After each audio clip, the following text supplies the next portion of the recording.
Women don't belong in attack aircraft. The remark cut through the briefing room at Falcon Ridge Air Base as Captain Samantha Cole stood tall, listening while Colonel Aaron Briggs explained why she'd been chosen for Thunderbolt training. At 27, with auburn hair tied back by regulation and steel-blue eyes hardened by 3 combat zones, she had already proven herself in F-16S, delivering close air support for troops on the ground. But the A-10 Warthog was a different beast. A flying tank created for one mission only: tearing apart enemy positions with the most destructive aircraft cannon ever built. The Ju-8 Avenger could unleash 4,200 rounds a minute, its uranium shells ripping tanks to shreds like paper. And when an entire Marine battalion became trapped in a valley with no escape, and every rescue had failed, Samantha would prove that the most lethal pilot in the sky was the one no one expected, wielding 4,000 rounds of raw destruction. Captain Cole had spent her whole career fighting to earn respect, yet nothing prepared her for the reception she faced reporting for Thunderbolt to training at Falcon Ridge. The A-10 wasn't just another jet, it was legend. Built around the massive Ju-8 Avenger, it was designed to deliver close air support, ripping through armor and bunkers with brutal precision. By fighter standards, it was slow and ugly, but in the hands of a skilled pilot, it was absolutely deadly. And in 10 years of A-10 combat use, not a single woman had ever been certified to fly one. Samantha was about to change that. "Cole," announced Lieutenant Colonel James Vance, commander of the A-10 training squadron, as she stepped into a room full of male pilots. "Welcome to Warthog School. You're here to learn how to fly the most effective close air support aircraft ever built." The reaction was instant. Smirks, whispers, looks ranging from doubt to outright disdain. She'd seen it before, but here the hostility felt sharper. Then Master Sergeant Rick Torres, a 20-year veteran and the squadron's senior enlisted advisor, broke the silence. "Sir, with respect, the A-10 is no ordinary jet. It demands muscle, raw aggression, and survival under fire. Is this really fit for mixed-gender training?" Colonel Vance's voice stayed calm. "Sergeant, Captain Cole has flown F-16 combat missions, earned decorations for valor under fire, and proved exceptional skill as a pilot. If she can fly a Falcon into battle, she can master a Warthog." First Lieutenant Ryan Cooper, one of the senior students, raised his hand. "Sir, no slight to Captain Cole, but the A-10 isn't like other aircraft. Close air support means zero room for mistakes. One error, and ground troops pay the price." Samantha had stayed quiet during the back and forth until now. Then she spoke up for the first time. "Lieutenant Cooper, how many combat flight hours do you have?" The question caught Morrison off guard. "About 200 hours, ma'am," he replied. "I have 847 combat hours in 3 aircraft types, including CAS. I've been fired on, engaged ground targets, and brought Marines home. The difference between flying close air support in an F-16 and doing it in an A-10 is simple. The A-10 is built for that job." The room fell silent. Lieutenant Colonel James Vance nodded in approval. "Cole is right. The A-10 is purpose-built for CAS, and she has more relevant combat time than anyone here. Let's train, not speculate." But Samantha knew proving herself with words in a briefing was one thing. Proving it in a Warthog cockpit was another. The A-10 Thunderbolt II wasn't like any plane she'd flown before. Where the F-16 was sleek, fast, and nimble, the A-10 was blocky, slower, and built like a flying armored vehicle. The whole airframe is organized around the Ju-8 Avenger, a 7-barrel rotary cannon that spits 30mm depleted uranium rounds at up to 4,200 RPM.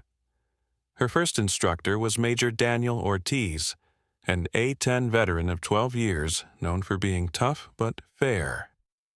"Cole," he said as they walked the jet during her first pre-flight. "The A-10 isn't about finesse. It's about getting into the fight, staying there, and wiping out what needs killing to keep troops alive. Everything on this jet is built for survival and firepower."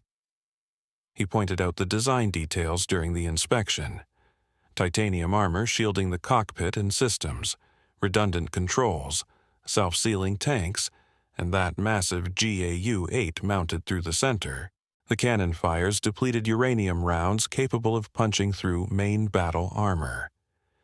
When you pull that trigger, you're releasing one of the most devastating weapons ever hung under an airframe. So, do you have what it takes to use it right? Samantha locked eyes with him. "Only one way to find out, sir." Her first sortie in the A-10 felt revelatory. The jet flew unlike anything she'd known. Heavier, steadier, but with a raw, unlike anything else kind of power. When Major Ortiz fired short bursts at derelict tanks on the range, Samantha watched 30mm rounds rip through armor like tissue. "That's what depleted uranium does," Ortiz said over the intercom. "Your job is to put that power where ground forces need it when they need it." Samantha's training moved fast after that. She excelled at the core A-10 skills, low-altitude work, picking targets, delivering ordnance, and tactical handling. Still, the other students stayed skeptical.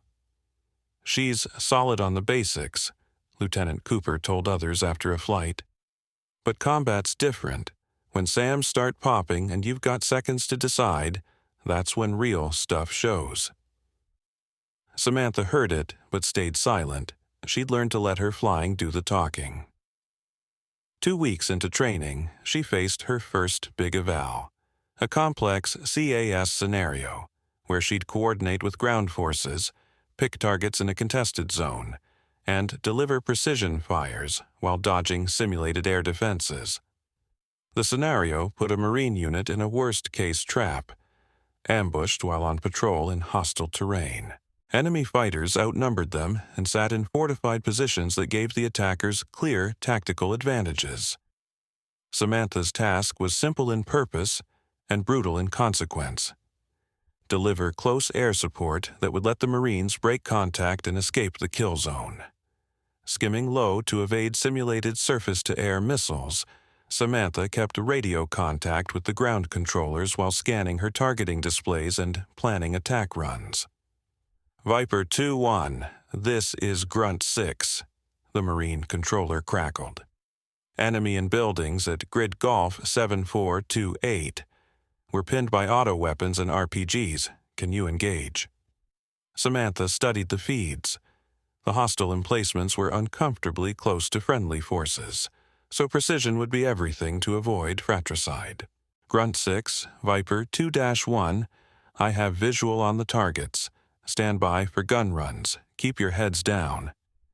She rolled the Warthog into the first pass, aligning the GAU-8 with the enemy positions and holding the exact angle and distance needed to hit only the hostile emplacements.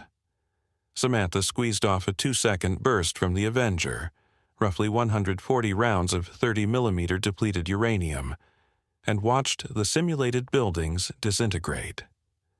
"Viper 2-1, Grunt 6, outstanding shooting. Enemy positions neutralized. Marines are mobile." For the next 20 minutes, she kept the pressure on, striking multiple enemy locations, coordinating with ground forces, and dodging simulated air defense threats.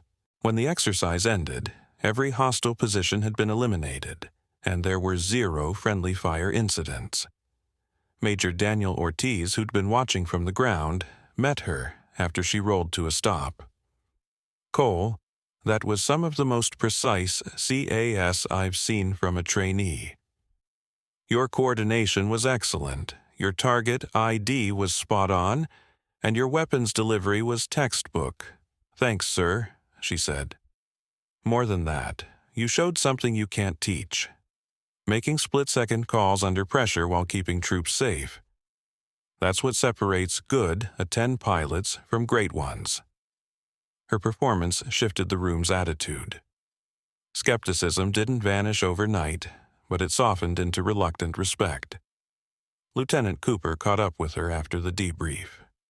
"Cole, I owe you an apology. I made assumptions based on prejudice, not evidence. What you did today was pro-level flying." "Thanks, Cooper. Mind if I ask, where'd you learn to fly CAS like that? That kind of precision takes years." Samantha thought a moment. "I've been in places where precision meant Marines came home or didn't. Once you've seen the cost of bad CAS, your standards get pretty high." Cooper nodded. "Makes sense. Cole, glad you're going to be flying Warthogs. Ground forces deserve pilots who take this seriously." Samantha finished A-10 training at the top of her class and was posted to the 354 Fighter Squadron at Falcon Ridge Air Base. Her first deployment came 6 months later to a forward operating base in a contested region where Allied forces ran counterinsurgency ops. The start was routine: CAS for patrols, armed recon, and maintaining local air superiority. She flew dozens of quiet missions until Week 7 changed everything. Intel showed enemy forces massing in a remote valley roughly 100 kilometers from the main base. A Marine Recon battalion sent to check it out found far worse than expected. A fortified complex with over 200 fighters, advanced weapons, and signs of a major offensive. The recon unit was spotted and quickly surrounded in terrain that offered no escape. Samantha was scrambled as part of a 4-ship A-10 package to give emergency close air support. But as the flight closed on the target, the tactical picture got uglier fast. Viper flight. This is AWACS, the Airborne Early Warning called. "We're picking up multiple SAM sites in your target area. Threat level is high. Approach with caution." Threat level is high. Approach with caution. Samantha cycled through defensive checks and confirmed her electronic countermeasures were up and running. The A-10 is built to take hits, but SAMs are still a real killer. "Viper 2, this is Grunt Actual," the Marine Battalion commander crackled. "We're surrounded, roughly 200 enemy fighters in fortified positions. They've got us pinned in a valley with no way out. We need immediate CAS or we'll be overrun." Samantha watched the tactical display. Friendly coordinates boxed in, enemy rings closing. It was as bad as it got: surrounded forces, superior enemy numbers, nasty terrain, and active air defenses. Grunt Actual, Viper 2, ammo status. Running low on everything. We've been in contact 6 hours, casualties mounting. Samantha made the call that would shape the mission. Don't wait for a perfect, coordinated plan. Hit now while wingmen suppress the SAM sites. Viper flight, Viper 2, I'm going in hot. Cover me against SAMs. Viper 2, Viper lead, negative. We need coordination to reduce risk.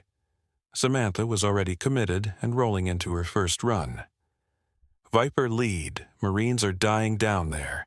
I'm engaging now. She dove to low altitude and picked out the first cluster of enemy-held buildings where fighters were directing fire at the trapped Marines. Range lined up for the GAU-8, and the target was clear of friendlies. Samantha steadied the jet, squeezed the trigger, and the Avenger answered, that deep, ripping cannon roar that gives the Warthog its name. For 3 brutal seconds, she burned the target with roughly 630 rounds of 30-millimeter depleted uranium, and the buildings shredded apart. Viper 2, Grunt Actual, outstanding shooting. Enemy position destroyed, Marines able to reposition. Samantha was already setting up the next pass. She'd spotted enemy vehicles moving in reinforcements. Her second run cut 4 of those vehicles to pieces and scattered the rest. Viper 2, this is Viper Lead. You're drawing heavy ground fire. Recommend egress and coordination. Tracer rounds stitched the air toward her cockpit, but the A-10's armor is literally made for this. She kept at it. Over the next 40 minutes, Samantha flew 12 separate gun runs, each plotted to eliminate enemy fighters while preventing any friendly fire mistakes. Her wingmen suppressed the air defense sites, but she carried the heaviest burden of CAS work, methodically tearing enemy positions apart with the GO-8. By mission's end, she'd burned nearly 4,000 rounds of 30mm, almost her full load. Viper 2, Grunt Actual, all enemy positions around our perimeter have been neutralized. Marines are mobile, moving to the extraction point. Outstanding work. Samantha glanced at her ammo counter. Just 73 rounds left out of the original, 1,174 she'd carried into the fight. Grunt Actual, Viper 2, glad we could help. Stay safe down there. On the way back to base, the weight of what just happened hit her. In 40 minutes, she'd cut down around 60 enemy fighters and torn apart their positions, freeing a Marine battalion from a hopeless ambush. More than that, she'd proven the very thing her doubters questioned, that a woman could fly the A-10 in the harshest combat imaginable. When she shut down her jet, Colonel James Vance was waiting. He'd monitored the battle live. Cole, I reviewed the mission tapes and the ground commander's report. What you pulled off was extraordinary. You alone delivered CAS that saved an entire battalion. Thank you, sir, just doing my job. No, Cole, that was far more than just doing your job. You made tactical calls under extreme pressure, delivered pinpoint fire in a complex fight, and proved exactly why we train Warthog pilots to the highest standards. He paused. And there's more. The Marine commander recommended you for the Distinguished Flying Cross. Roughly 400 Marines lived today because you broke that ambush. Samantha felt the heavy responsibility that came with close air support. Sir, I had solid training, a reliable aircraft, and Marines who deserved everything I could give them. That's the right outlook, Vance replied. But understand, what you showed today wasn't just that you can fly this jet in combat. You proved the best pilot is simply the one with the skill, judgment, and commitment to get the mission done. Gender doesn't matter. 3 weeks later, Samantha got her orders. She was headed to the Air Force's elite A-10 weapons school. Lieutenant Ryan Cooper, once a skeptic, was now one of her biggest supporters. Cole, weapons school's the pinnacle of A-10 flying. You'll learn advanced tactics from the best and then train the next generation of Warthog drivers. I'm honored, she said. You've earned it. That rescue mission's already legendary. People are calling it one of the finest CAS examples in modern warfare. Samantha thought of the Marines who got to see their families again, of the doubts she'd faced at Falcon Ridge, and of the burden every CAS pilot carries. Cooper, when I first showed up, plenty questioned if women belonged in attack aircraft. I hope what happened out there showed that the only thing that truly matters for a pilot is competence, not gender. Cooper nodded. Cole, after seeing what you can do with a Warthog, I think anyone still doubting female combat pilots needs their head checked. You've changed a lot of minds here. Samantha's breakthrough in the A-10 tore down doors that had long been shut to women. Within 6 months of that mission, the Air Force declared all combat aircraft roles fully integrated, with assignments based strictly on qualifications and performance. She soon became an instructor at the A-10 Weapons School, teaching advanced CAS tactics to pilots from across the globe. Her mission, rescuing the Marine Battalion, turned into a case study. dissected in classrooms to show the absolute importance of pilot skill, aircraft capabilities, and snap decision-making under fire. But Samantha's impact stretched far beyond just tactics. Her example ignited an entire generation of women who'd been told they couldn't handle combat jets, couldn't survive high-threat ops, couldn't make the life-or-death calls that CAS demanded. Major Linda Zhao, one of Samantha's first students at weapons school, later remarked, "Captain Cole didn't just prove women could fly the A-10, she proved excellence in combat aviation isn't about gender. It's about skill, training, and the will to do whatever it takes to finish the mission." Samantha's combat record became legend in the CAS community.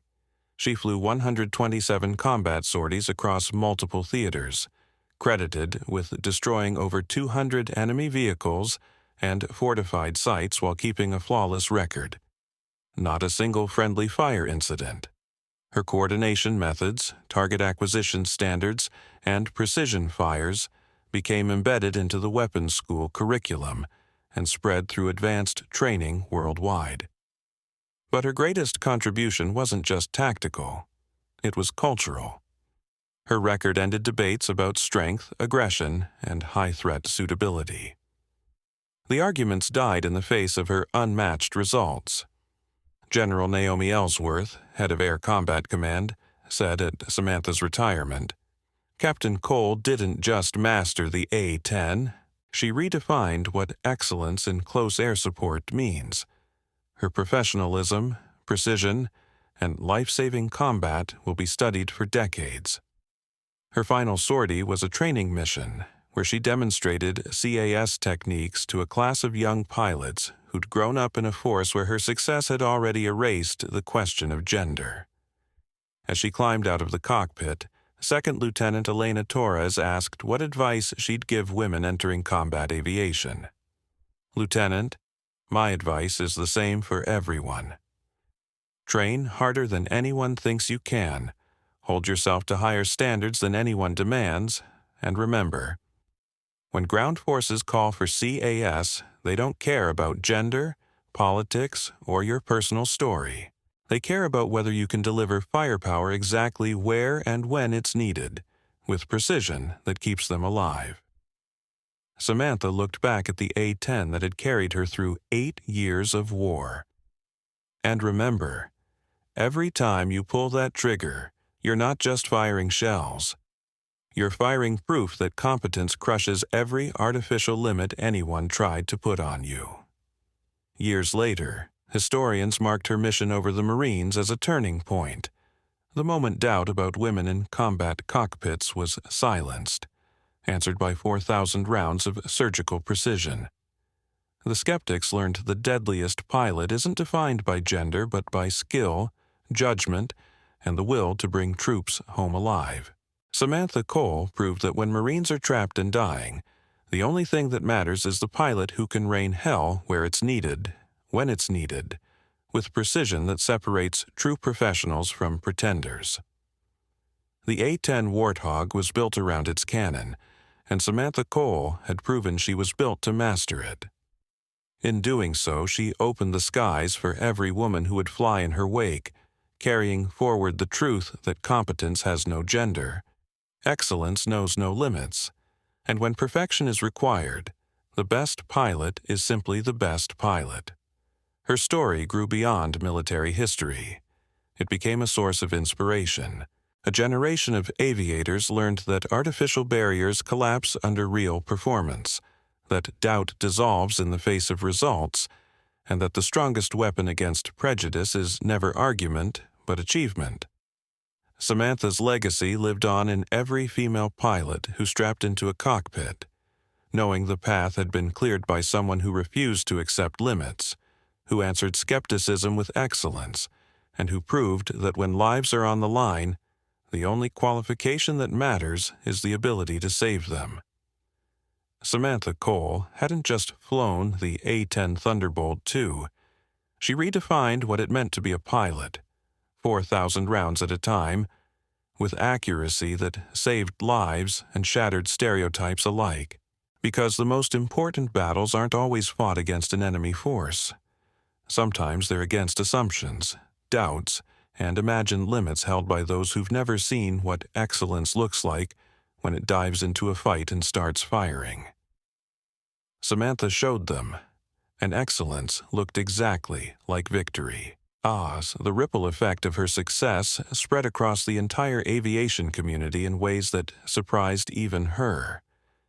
Within 2 years of that legendary rescue, applications from women to flight training surged 340%. The number of female pilots completing advanced combat courses rose from a trickle to dozens each year. And the impact went deeper than numbers. Military aviation culture itself began to shift. Programs that once emphasized brute strength reshaped their focus on skill, precision, and tactical thinking. Old evaluation criteria that favored certain physical traits gave way to standards that measured true combat effectiveness. Colonel James Vance, who had overseen Samantha's first days of A-10 training, was promoted to brigadier general and tasked with rewriting the rules for selecting combat pilots. His reforms, nicknamed the Cole Protocol, centered entirely on demonstrated ability, not assumptions. Captain Cole taught us something profound, he explained at a conference. We realized our ideas of what made an effective combat pilot were wrong. Size, gender, background, none of it predicted performance. What did was skill, judgment, and the ability to deliver under pressure. And the transformation wasn't only philosophical, it was practical. Training programs adopted Samantha's standards for precision targeting, her ways of working with ground troops, and her approach to decision-making in chaos. Pilots, male and female alike, studied her mission tapes not just to learn the Warthog's capabilities, but to understand how an exceptional pilot thinks under fire. Captain Jennifer Torres, inspired by Samantha's path to become the second woman certified for combat in the A-10, explained the difference it made. When I trained, nobody questioned whether women could handle the Warthog. That question was answered already. The only question was whether I personally had the skill to meet the standards Captain Cole had set. But maybe the most powerful piece of her legacy wasn't tactical at all. It was how she shifted the entire conversation from assumptions to capability. Her success became a model not just for aviation, but for leadership, personnel development, and organizational change. Samantha Cole's name wasn't just tied to missions, it became shorthand for what happens when performance silences prejudice. Military academies soon began teaching courses on cognitive bias and assumption management, using Samantha Cole's story as a prime example of how preconceived notions can blind an organization to its best talent.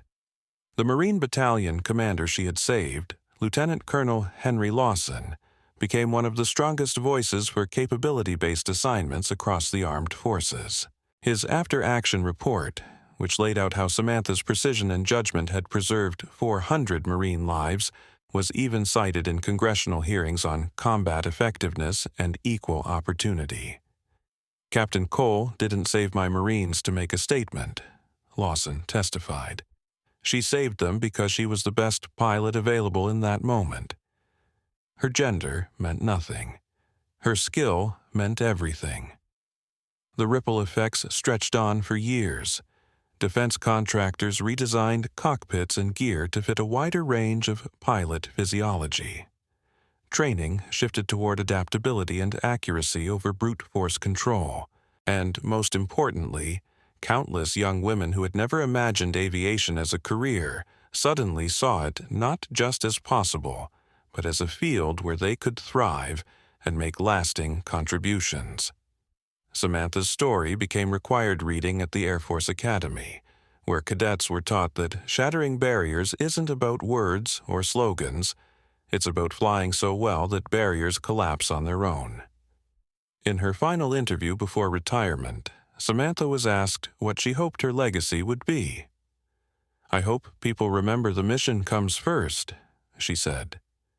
"When Marines are pinned down and calling for close air support, nothing matters except putting ordnance where it needs to be, when it needs to be there, with the precision that brings everyone home.